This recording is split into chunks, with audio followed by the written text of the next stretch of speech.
Ok. Vamos falar hoje sobre discussão. Machloikes é uma coisa muito conhecida no judaísmo. Não tem uma folha no Talmud que não tenha uma machloket, que não tenha uma discussão, que não tenha diversas opiniões sobre a mesma coisa. E quando a gente olha o quão importante é a discussão e para que serve a discussão, a gente encontra na nossa parashá, uma das parashot mais cheias de mitzvot. A gente sabe que agora o livro de Dvarim tem muitas e muitas mitzvot, essas parashot. E a gente encontra duas mitzvot relacionadas ao conceito de discussão. A gente vê o filho chamado Ben Soreu Moré, o filho que é o filho rebelde, e a gente sabe que tudo que consta sobre esse filho está conectado ao conceito da discussão. Por quê? Porque a gente vê que consta que os pais falam que esse filho ele não ouve a voz do pai, a voz da mãe. Nossos sábios explicam que a voz do pai e a voz da mãe deveria ser similar, os pais deveriam ter uma voz juntas. Aqui muitos ensinam que aqui a gente vê que na educação a gente deve estar concordando os pais para seguir os filhos, levar os filhos para o mesmo caminho, etc. E infelizmente o filho discute, o filho é rebelde, o filho não escuta os pais. E a gente encontra também uma mitzvah, que é a mitzvah do Sefer Kritut, o famoso get, o divórcio. E a gente vê, todos os especialistas falam que o divórcio dá para até prever da forma que o casal discute. Porque todo casal discute, mas é a forma de como eles discutem. Então a forma de como o casal está discutindo, a gente vê e fala se isso vai gerar uma sequência positiva ou infelizmente vai levar a uma coisa que infelizmente ficou tão famosa como o divórcio. Então, o porquê da discussão, como funciona a discussão e qual o propósito divino para uma discussão. Só que já que a gente já falou do filho, contam que tinha uma vez uma criança que os pais estavam muito inquietos como está indo a educação do filho. E eles botaram uma filmadora e foram ver como o filho se comporta no ambiente. E deixaram ali uma vodka, e deixaram ali um tratado talmúdico. Falaram, se ele vai ficar assim, de olho na vodka, a gente sabe que ele vai mais para as baladas. Se ele vai pegar o livro talmúdico, a gente sabe que ele vai ser mais estudioso. O que será que o filho vai fazer? O filho pegou o tratado talmúdico, botou debaixo do braço, foi lá e fez um lechaim. Eles falaram que isso vai ser um shliach. Então, tudo bem. Então, quer dizer, a gente tem que saber como na verdade, conduzir as nossas discussões. Para isso, eu queria contar uma história que aconteceu com um amigo meu, Rabino Yoav. A gente estudou junto lá em Kiryat Gat, alguns bons aninhos atrás. E ele contou que ele teve num kolel estudando. E, como a gente está falando que nos kolelim lá em Israel, o pessoal não usa tanto descartável e também cada um lava o seu próprio copo. Então ele estava lavando lá no quiosque, na pia, ele estava lá lavando na pia o copinho dele de chá, ele e o amigo. E o amigo escorregou e quebrou a xícara dele de chá. E para descontrair, ele viu que o ambiente ficou assim meio chato e o amigo estava assim com uma cara chata. Ele veio e falou, mão furada, assim no sorriso. E o cara se explodiu, começou, quem é você para falar que eu sou mão furada? Que é isso? Que não sei o que? Como você vem assim do nada e vem e me fala isso? Ele fala, calma, eu quis só descontrair, mas desculpa, errei, não sou ninguém para falar que você é mão furada. E saiu do ambiente, sentou ali tranquilo, calmo no lugar dele, ainda se sentindo mal, que ele deixou o cara chateado. Passou um tempinho e essa pessoa que tinha dado para ele uma bronca, que quem é você para falar que eu sou mão furada, volta e fala para ele, olha, eu quero te pedir desculpas. Quero te pedir desculpas porque eu sou um irmão menor em casa e sempre fui assim mais, que nem a gente usa a expressão, duas mãos esquerdas, eu sempre fui assim mais atrapalhado e todo mundo em casa me chamava de mão furada. E eu tenho um trauma em casa disso. Então, quer dizer, eu acabei jogando a culpa em você.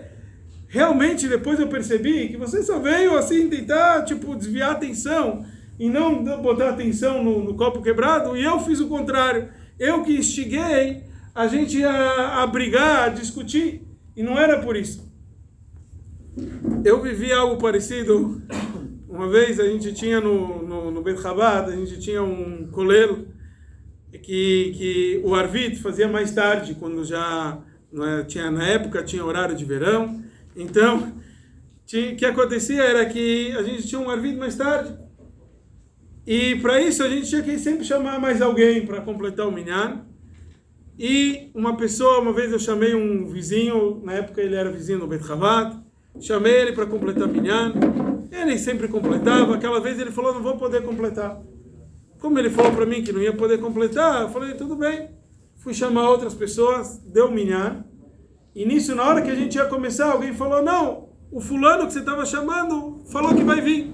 Olha, para mim ele falou que não, e a gente já tem o minyan, está todo mundo apressado, a gente vai começar.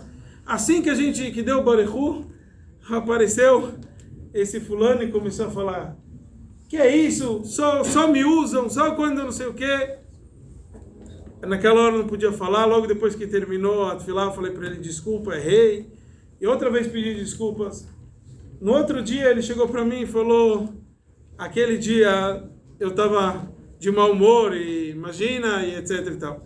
A gente vê que normalmente na discussão, na hora do calor, a gente não consegue perceber aquilo que foi dito a gente, aquilo que está acontecendo. A gente não percebe na hora, cada um de nós fica nervoso e cada um se sente no direito, e muitas vezes nós estamos no direito de ficar chateados, porque fizeram alguma coisa que nos deixou irritado. Mas não é dessa forma que o judaísmo nos ensina. Aonde a gente vê diferente? A gente vê diferente em Amram. Amram, o pai de Moshe Rabbeinu. Todos nós conhecemos que Miriam, a irmã de Moshe Rabbeinu, tinha 6 anos quando Moshe Rabbeinu nasceu. Então, antes disso ainda, ela chegou para o pai, Amram com Yocheved, estavam casados.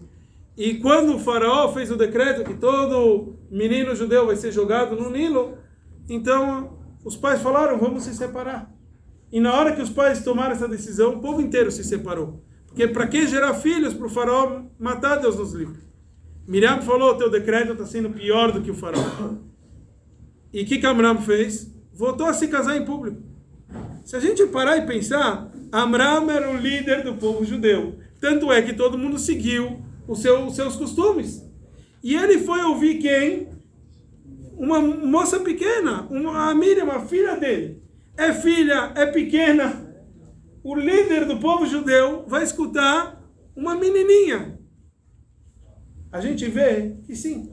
Se ela está falando algo que faz lógica, se ela está vindo aqui e me dá uma instrução, eu tenho que abaixar a cabeça e ouvir aquilo que ela está me falando e seguir os seus conselhos.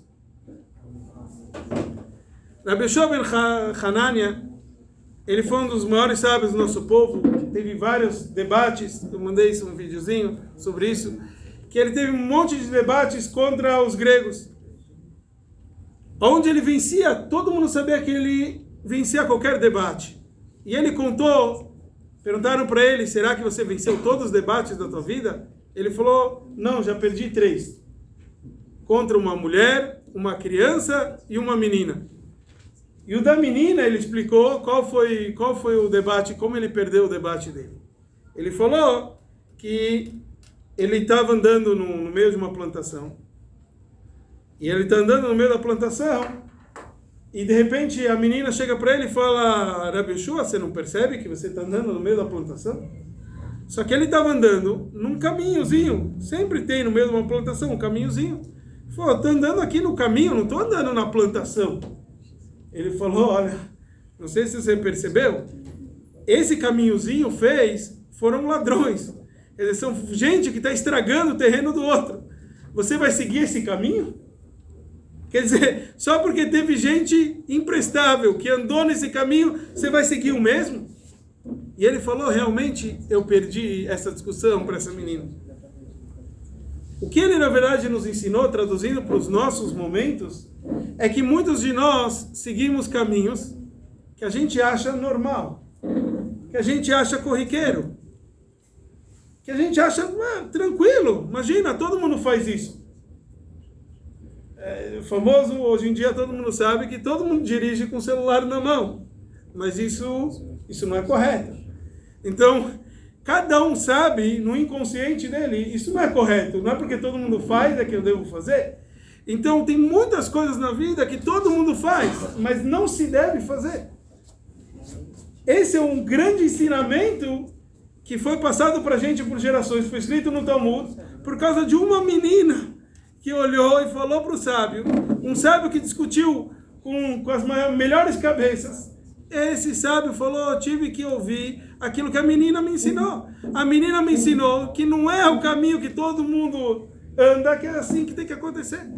Ou seja, o que acontece? Quando a gente discute com outra pessoa, a gente quer vencer. Todo mundo quer vencer. Todo mundo... É normal que a gente queira vencer. A gente tem que ter esse mínimo de autoestima para poder querer vencer na vida. Mas a gente tem que saber, quando a gente para e ouve depois, o argumento da outra pessoa, que Deus fez que a outra pessoa pensasse diferente, para a gente chegar a uma conclusão diferente. Nossos sábios falam que a gente é chamado de Am Sgulá, um povo de Sgulá. O que significa isso?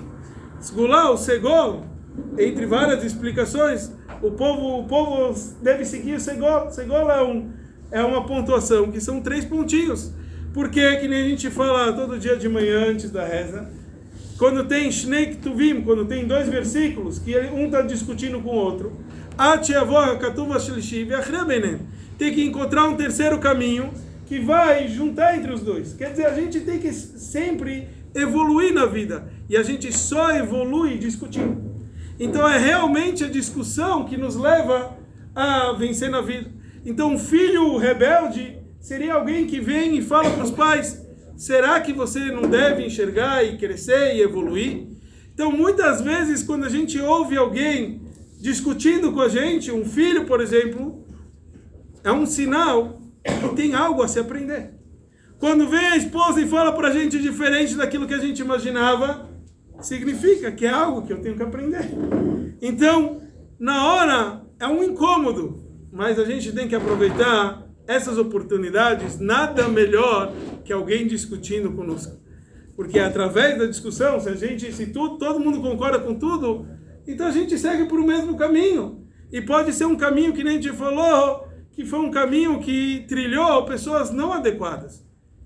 A gente tem que aprender a trilhar outros caminhos, um caminho de uma evolução, e essa evolução vem através da discussão. Que a gente possa chegar a um momento que realmente todo mundo vai estar conhecendo o Criador, vai estar óbvio o caminho que a gente deve seguir, e não vai precisar mais de discussão, vai poder viver no aval, um amor eterno, com shalom eterno, com a paz eterna, que seja com a vinda de Mashiach, se Deus quiser. O Ayom Yom de hoje à noite, dia 12 de Elul, ele nos conta que o extenso Emshech, o Emshech é uma série de Mamarim, conhecido pelo nome de Bishah Sheikdimu, do ano de Tav Reish Ain Beit, chamado de Terav. O meu pai aqui, ele está falando do Rebbe Rashab, o quinto Rebbe, começou a dizer no primeiro dia de Shavuot, 5.672, em Lubavitch. E ele terminou esse Emshech no Shabbat Parshat Vayera, de 5.676, em Rostov, com uma marca que começa Vashem Amar Amechase Anim Avraham, e depois ele fala que esse Emshech, essa continuação, essa série de Mamarim, contém 144 Mamarim. Existe um manuscrito que seria uma segunda parte, e ela não foi pronunciada oralmente, e ela também não é dividida em Mamarim.